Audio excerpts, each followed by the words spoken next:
Let's look at how to apply random value in geometry nodes. This is when a cube is applied as an instance to a grid.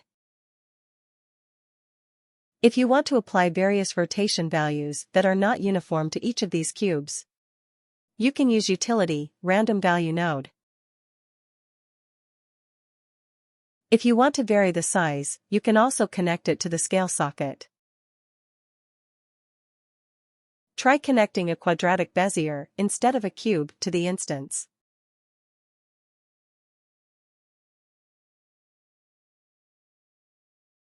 In order to express the middle point of quadratic Bezier in various ways,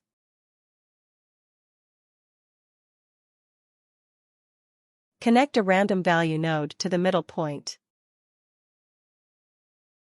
Connected lines are displayed as red lines, and random values are not reflected.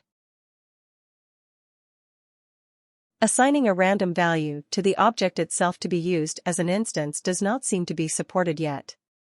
The effect of applying a random value to the middle point depends on the scale value of the instance on points node. It can be implemented by connecting random value nodes.